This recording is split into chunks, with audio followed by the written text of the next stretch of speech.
let's just start off right from the beginning here. When did you have an interest in comedy? First thing I really remember being into was, I remember there was a show in Newfoundland called Wonderful Grand Band, which was like a precursor to what later became Codco on the CBC. And they had like Greg Malone and Tommy Sexton in there, along with musicians like Ron Hines from St. John's. So that was on regional television, and that was a lot of sketch comedy. I remember watching it in the first grade and loving it and thinking that's what I'd like to do one day. And then years later, when I was 15, myself and a couple of buddies, we rented out a theater in St. John's. Seats about 200 people, called the LSPU Hall. And that's where Rick Mercer got his start a few years before, and the Codco people all got their start as well. And so I'd go down there and rent that place for 11 o'clock. We'd put out shows, and during the week, when we were in high school, I put my name down on the list of announcements that the nuns would read out at the beginning of the day. So it'd be like, boys basketball team just won in Marystown. Congratulations to them. The science fair is Tuesday. Would Mark Critch please come to the office? And I'd leave my class. I'd go out to the front door and head down to the theater and start putting up the sets and stuff. So ever since I was 15, I guess, I've been doing sketch. And you just mentioned about renting out the arena at 15. Where did you get the money to rent it out to?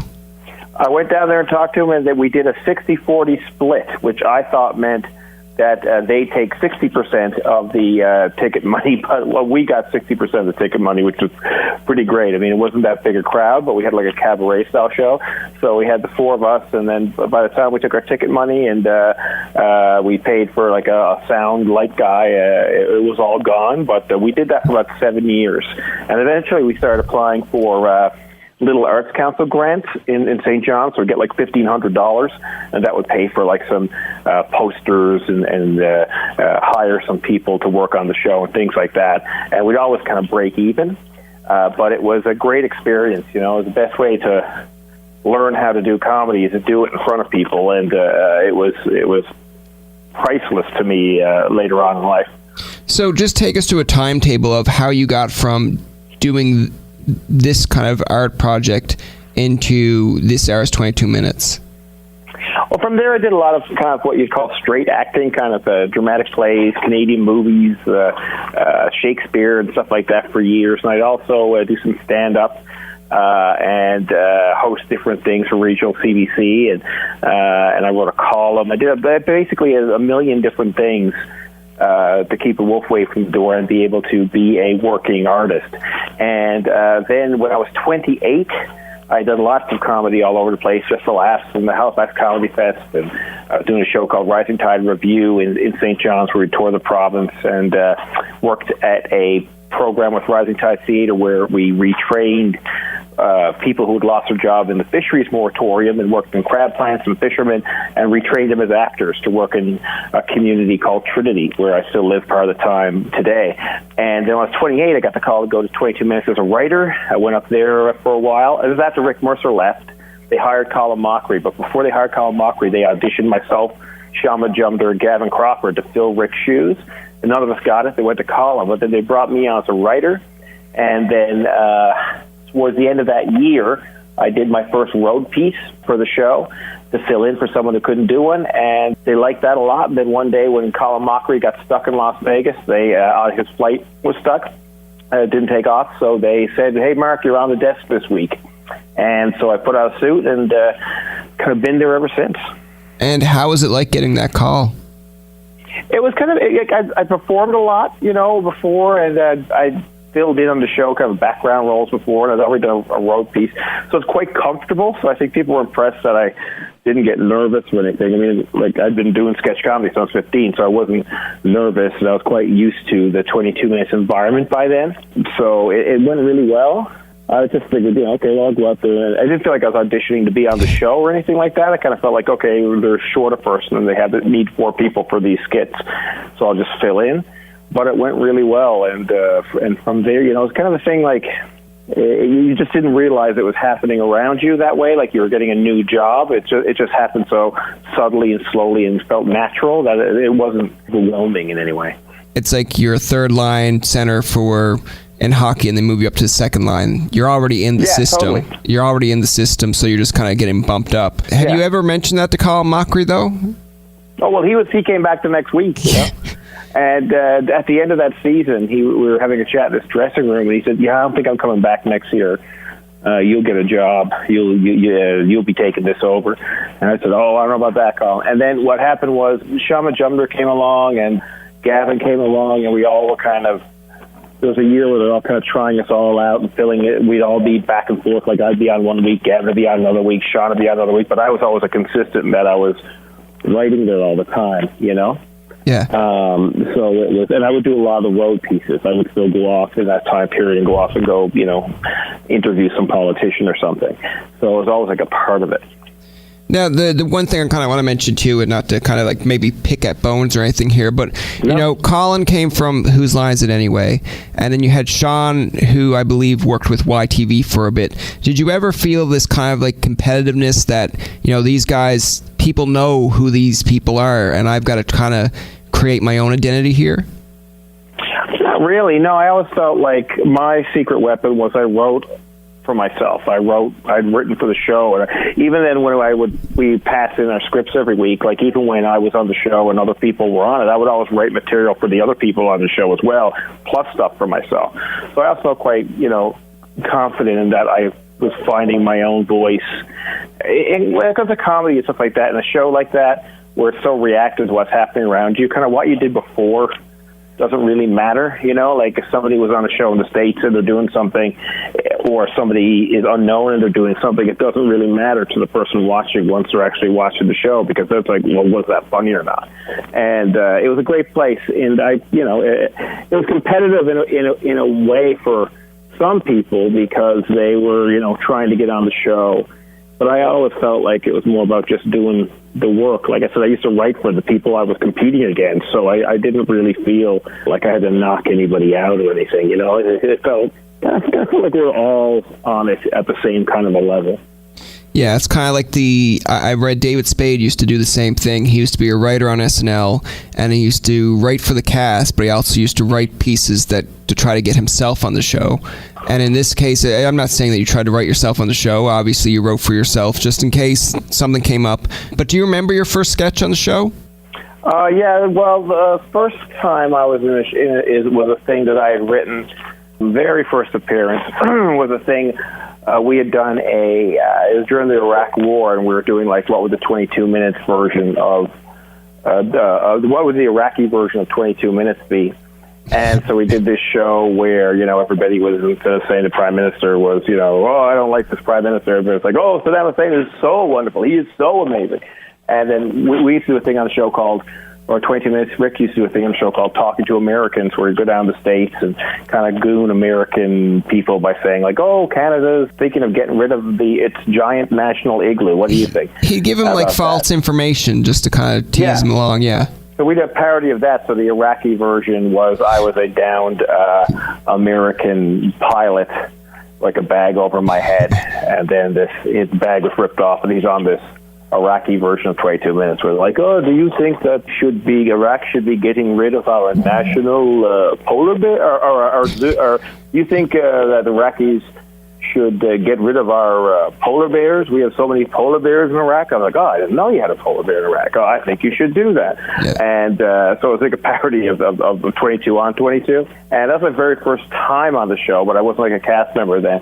And then the first sketch was about, I think it was about hockey parents or something, but around that time that I was in. But I remember that the first time I started writing for 22 minutes, I showed up, and there were 3 live sketches you would tape that week. And the first week I was there, all 3 live sketches were ones that I had written.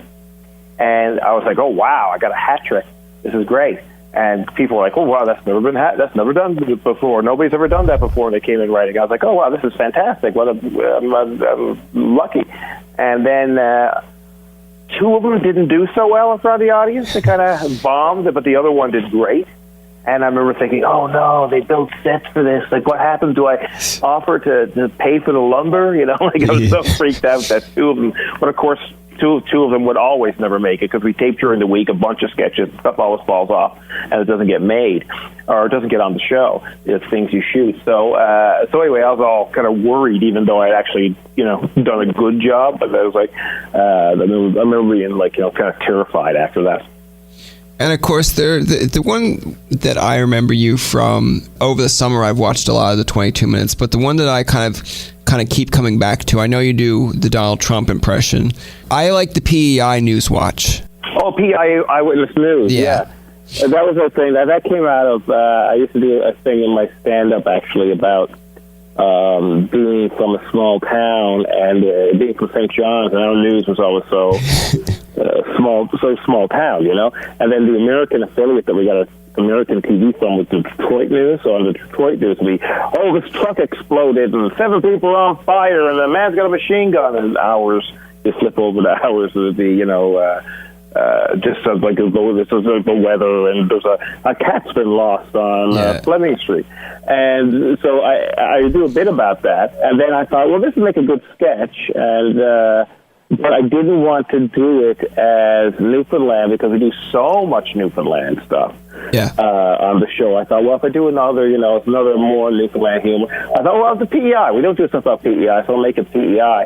And then there's a writer on the show, Mike Allison, who works in PEI a lot. And so I got him together. We wrote together because he knew a lot of references.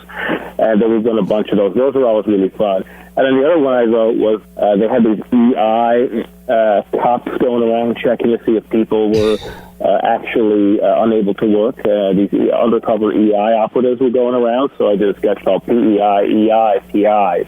Yeah. That I wrote a couple of those. So for a year, I was writing a lot more PEI stuff than I ever done, but this is the way it worked out. But yeah, I like that kind of stuff. It's just, it's very gentle. It's not mean or anything. Those PEI news sketches are just kind of fun. You mentioned like some of the sketches didn't go as well. How do you recover from that, or do you just kind of continue on and say, okay, that one didn't work, maybe this one will? Well, it's a grand experiment. You know, every week you write new stuff. Every week I'll write about 6 sketches for the show, and sometimes, usually 3 of those will get made or make it to the show. It's just a numbers game. You know, you have 4 people on the show. The show has to feature everybody. You throw a bunch of stuff out there. Some of the stuff works really well some weeks. Some stuff doesn't. Some stuff, you could have a really funny sketch that in the execution of it doesn't work for a million ways. Might be the way it's edited. Might be the way it's shot. Might be the performance wasn't that good. Might be it wasn't as funny as you thought. Or you could have something that you don't really think is going to be funny at all, and then in the delivery of it, you might hit a character that's really funny, or it just might be, you know, when it's edited, they're able to add a little something to it. So you never really know, but that's the nature of a weekly show like that, where we tape Monday night, Tuesday night, we have to write, so it's like there's no time to be precious about stuff. You have to throw something at a wall, what sticks, and you can't be thinking, oh, I really like that sketch, I wish that had gotten in, because, you know, there's no time for that. You just have to keep moving forward. Now, I'm going to tell you one of my favorite sketches, and then you can tell me what one you really enjoyed. The one that I really liked was when you were making fun of Justin Bieber's Sorry with the Tim Hortons. Oh, yeah. How fun was that to do? That's great. Well, it was neat. It was fun because I wrote that one, and I don't know why, it just hit me. That song came on, thinking, oh, Bieber, oh, well, Sorry, the Canadian thing. Okay, great. So we were taping it, and I recorded it, and we record the track, myself and Susan, beforehand, and then we kind of lip sync to it or make the video. And we had all these, there's like a Tim Hortons setup. So I thought, hey, why don't we throw all the donuts on the floor and I'll lie on them, and you guys get an exact overhead shot. So that's something I kind of found in the moment that really worked, you know. It kind of added a lot to it, and it was just like a funny beat. Me lying on these donuts, you know, kind of licking them, and then them falling on me, kind of American Beauty style. So that was kind of neat. And one I always liked doing was, there was one called The Godfather, when Danny Williams stepped down as Premier of Newfoundland. We had him on, and I had interviewed on the show many, many times. And then he was stepping down, and so we did a bit where I got Gordon Pinsett in, and we did a sketch like I had to take Danny off to meet Gordon Pinsett so he could ask the Godfather, the Supreme Newfoundlanders, ask him if he was allowed to step down as Premier. Yeah. And I like that one because the story happened on Thursday. Friday, I happened to be going to Newfoundland, and I was going to do something with Gordon Pinsett there. And I called Gordon up and said, do you have a tuxedo? Bring it. And then I called the hotel and got it booked at the top floor where we could shoot. And I called up Hawko, who was just starting to do Republic of Doyle, and got him and McGinley to come along. And I wrote that sketch on a napkin on the plane on the way there.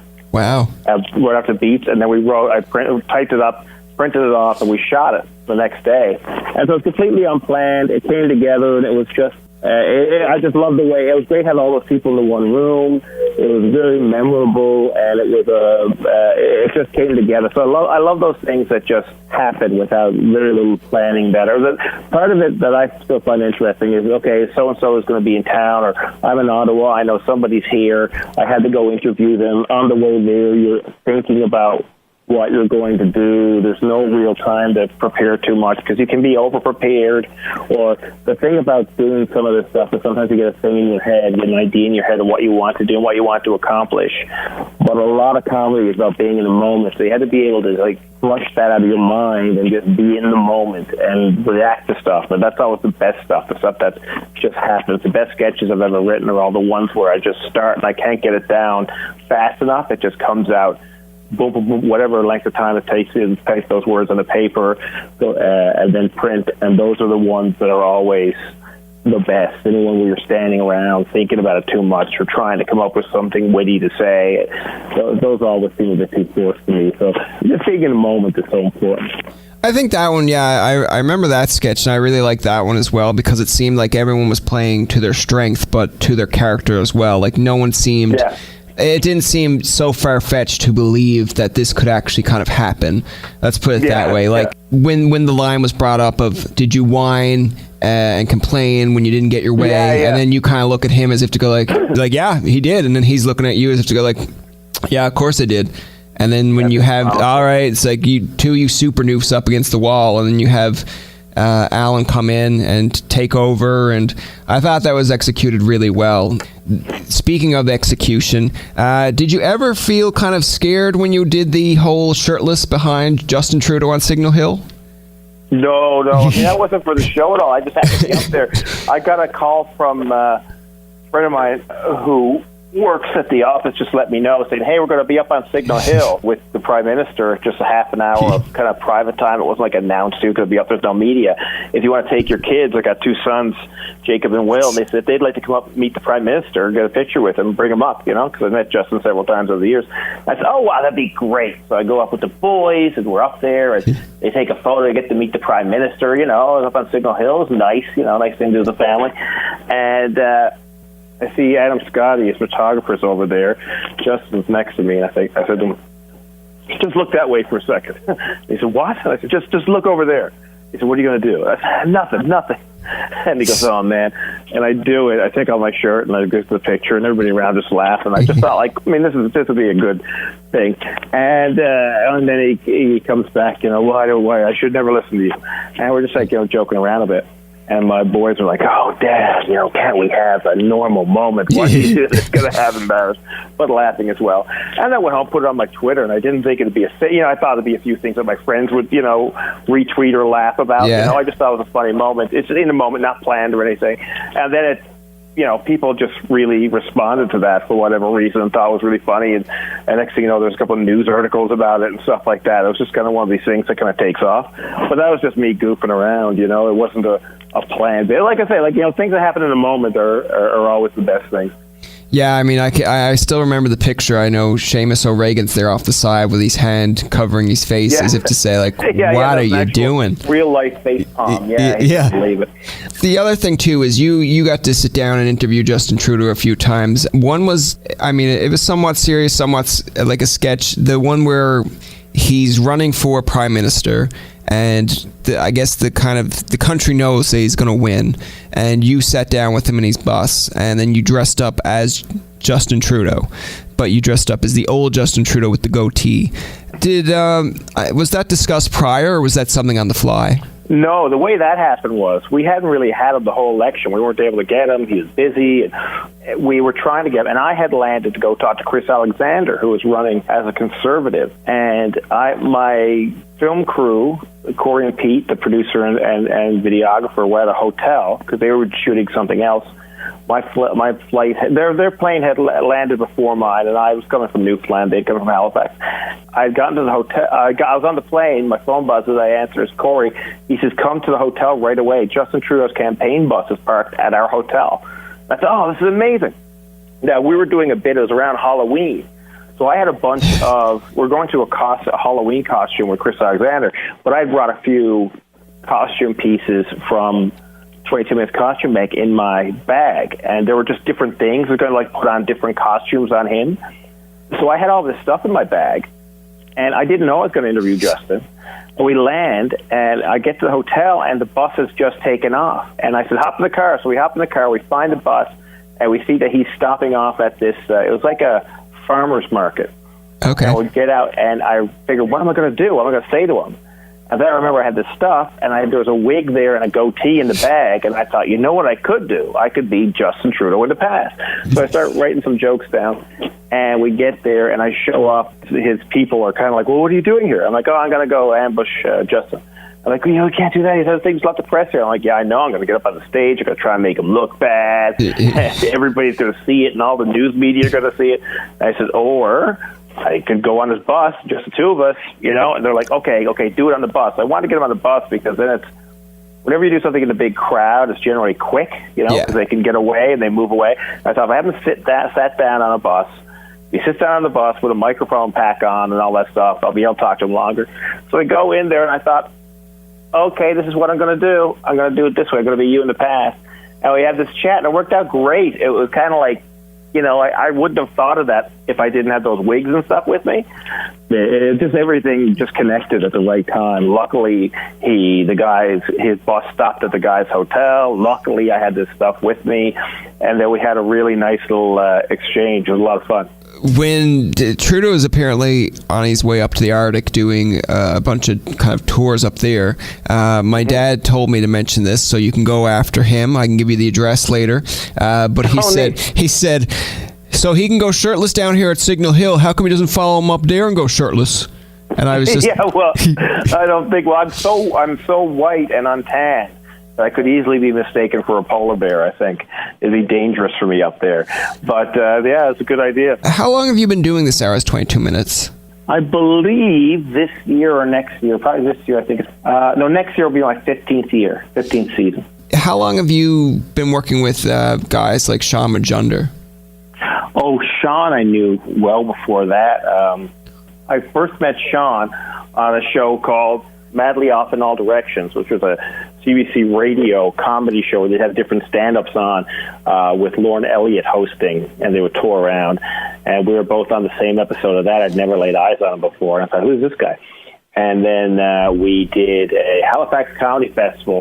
The first time I ever did that would have been, probably 18 years ago. Or, it might have been 20. I don't know, 18 or 20.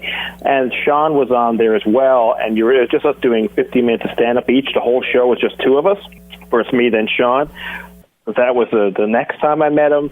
And then we'd work together on a few things. We worked on Just for Laughs together. So I'd known him, and we were, starting a friendship, and then we both got 22 minutes at the same time. So that was it was great going in like that, knowing somebody and having a friend there, kind of not being the only new person, made a big difference. If you knew someone that's interested in comedy, interested in writing for this Hours 22 Minutes, what's their best approach to get into that kind of field of work? I think just doing it, what I would do is what really helped me was, I used to do CBC radio commentaries, local in St. John's, about news things. I also wrote a column for a paper there, a satirical kind of column. So finding your own voice and how you talk about news and stuff like that would be a good start. Those are both two good ways to do that. You write as much as you can, perform as much as you can if you want to be on camera. But if you're off camera, write as much as you can for people, write for a sketch troupe, write commentaries, things like that. Find your voice, and it's not really about building a body of work, because with satirical, topical stuff, the second it's a week old, it's dead completely. But what you need to do is just be able to build up the confidence, I think, in your style, and just do it. The more you do it, just do it. And there's a million different ways to get out there and do it. Right, find your voice, perform. And that's the only thing you can do. Is, you could take a million courses, you could go to different classes, but until you're actually writing stuff in your own voice and saying it to other people. There's no experience like that. And the last question I have here is, whose idea was it to come up as you being Donald Trump on the show? I think of me, I just said, I'll try it. I wrote up a one. I didn't really think I'd done his voice or anything before, but it was just, he was such a fascinating character in those early days especially. And then I did it. Luckily, we had a really good Donald Trump wig at work because our hair lady or makeup or wig lady, she had a wig which she had worked on a mini-series about the life of Donald Trump, and she had the wig from that. Okay. And I thought, wow, what are the chances? So that helped a lot. And then I just put on the wig, tried the voice a few times. It was 2 minutes. It was exactly the voice. It was the best voice ever. It was huge. And I thought, okay, I can do that. And then did it in front of the audience. I figured, you know what, I'll do it in front of the audience like we're at a rally and get their energy and tell the audience, okay, pretend like you're at a Donald Trump rally and just, cheer whenever you would cheer if you were a Donald Trump fan. And they were great. They had all kinds of energy, and that kind of excitement just added to it. It just took off. It was great fun. I think he's an interesting character to kind of watch as well. I like seeing people's impressions of him, but I just watched a clip actually before I came into the interview of you were dressed up with, I think it was like cowboy pants on, and you were kind of going off about like, oh yeah, down the Mexican border. Yeah. You were like, it's going to be huge. We're going to make America great again. And I was just I was like, man, that's a good impression. But it just kind of, it's the overacting of it to make him sound so silly when he says stuff like that. Like, because I think people buy into the fact that yes, there's confidence. And again, I'm not on any side of the field here, but when you listen to one of these conferences, you can see why people get behind him because he comes across very confident, very like, this is how we're doing it, this is why. But then when you listen to a Colbert or a Stewart or even John Oliver, 22 Minutes kind of teasing at him, you're kind of thinking like, how does he not see through it? How does he not see that what he's saying doesn't make sense? Well, it's not about, like when you're in the moment, it's the same way that televangelists work, or in the old Western towns, like a snake oil salesman would come in, or a circus barker. It's all about creating spectacle, and this is that, creating somebody to boo, this is bad, this is good, are you with me or not? Crowd mentality, man. People in mobs, that's why mobs rip things apart, like big crowds want a leader and someone to get them riled up. And he's a very good speaker. He says very plain things. He speaks very plainly. But if you take a Donald Trump speech and you don't listen to him say it and you just read it, it sounds like the stupidest thing ever. He'll contradict himself 8 different times, realize he's not really saying anything. But in the moment, people get excited and they buy into it, It's one of the oldest tricks in the book, and it's still working. Well, it's comedy gold. I remember when you dissect it, I remember there was one part where he says, I have the best words, and you're like, okay, that's not even saying anything. That's like me trying to hammer out a 500-word paper and saying, these are my words, here are the words. I just repeated myself. Or the fact of, I think it was, earlier during the campaign, he accused Barack and Hillary of being a part of ISIS. And he's like, I was just kidding. No one gets satire. But really, I wasn't kidding. And I was just like, what are you doing? You're going around the loop. So, like, that to me is kind of interesting. But when you're able to poke fun at it, it's great, too. Do you ever worry that you might get a tweet from Trump? Oh my God, no! That would be the best thing you could ever have, from as a career. I don't think he'd care too much because we're up in Canada, which to him might as well be Pluto, But if whenever you get the person you're talking about to react to you, I mean, I've had that happen a bunch of times. It's always interesting, even like with Scott Baio. I mean, he spoke at the Republican convention. He's big on the Trump team of supporters, and I never thought he'd write me back. I never thought, Scott Baio. I never don't really think about Scott Baio that much. But then you realize anything is possible. In the world now. What's different? When I started on the show, I used to take newspapers and cut out the headlines that I found interesting in the news articles and keep in a drawer, because if I had to look something up or see if somebody contradicted themselves or something, I had to go back through the newspaper clippings I had, reading it and try and find something. Now you can just type something in a computer. It's there. Everything anybody ever said is on YouTube. And when you say something on Twitter, you have a direct link to that person if they're searching their names or if you speak directly to them. The world has changed so much in the few years that I've been doing the show. It's mind-boggling, you know? And do you control your own Twitter account, or does someone control it for you? No, I do, yeah. Okay. No, because I was just going to mention, you must get a lot of tweets in the run of a day, because I remember I tweeted at you a few times last year, and I was like, this guy's just not getting it. He's just not seeing me. So I was like, I got to find a way to get... Oh, yeah. Sometimes people say that. Like, sometimes it depends on, because, like, I'm not like Trump where I'm constantly checking it, you know? So if I'm away for a few hours or I'm not paying attention to it, I'll come back, and then I'll just check the last couple or what have you, or, and sometimes something will happen, and whatever reason, people are either talking about the issue or they either agree or disagree with what I say, and then there'll be, like, retweets or likes or people saying, "You're an idiot, I hate you," and whatever, and it'll go by, like, so quick, it's like, I don't know what just happened. So, yeah, I'm not as great at keeping up with it all, probably. Like, and the other thing, too, like, I'll come back sometimes. Like, I'll just say something or reply to someone, and I'll come back, and there'll be, like, 4 or 5 different things, and I'll go, like, oh, that started a whole conversation. Oh, okay, oops. Yeah. I really got to start checking it more, I think, because I'll be, like, I'll come back to the phone. Well, one time I did this thing where, like, I just put up a picture of myself when Harper stepped down in the closet that he hid in during the shooting in October on Parliament Hill. And it was just on my Instagram account, like, for people that I know. And I didn't and somebody in the Conservatives got a hold of it and gave it to Michelle Rempel, who's an MP, and that started a whole thing. So I was doing a show out in Burlington for Sean Majumder's gathering thing, and I came back, and, like, there's no signal out there. And I checked my phone, and there were thousands of angry messages and stuff, and I was like, oh boy, you can't really go back, you know? So it all depends. Like, that's the other thing with the world, you don't know, sometimes you don't even have you're not even aware of conversations that are happening about you, even while you're sleeping or something. It never ends. You used to be able to turn it off, but no, there's no turning it off now.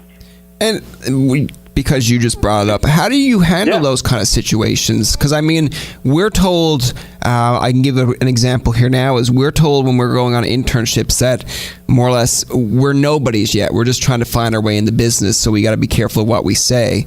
But now, when you have somewhat of star power or somewhat of recognition, I guess you can kind of take it with a grain of salt and just kind of move on from it. What's your take on that? Well, I think it's important to deal with things. Like, if something happens that somebody in the business will say, like, oh, that's bad PR or something, or you look bad. Deal with it. Be honest about it. Be honest about how you feel about it. Because anything that ever happens like that, when people try and spin it or lie about it, it always, in today's world, it will come back at you. People will be able to figure out exactly what happened in any situation. So just be honest about it and deal with it, I think. But, generally if you try and treat people fairly, if you try and keep people fairly, reminded that everybody's a human being, and try and be nice to people, you'll be fine. It's the same thing like with that bail thing. That reminded me, it's like, why am I saying mean stuff about people I don't know for? Obviously this guy is upset about it. So it's tricky that way, So I don't know, maybe all this Twitter stuff can bring people closer together, even though it feels like they're farther apart. That's going to do it for this episode of Tobin Tonight. Our thanks to Mark Critch for coming on the show. Remember, you can find past, present, and future episodes on TobinTonight.com, Spotify, and iTunes.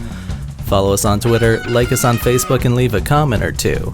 For Tobin and myself, this is Jacob saying, if it looks like Alan Doyle, talks like Alan Doyle, be careful. It still might be Mark Critch. Thanks for listening, and good night.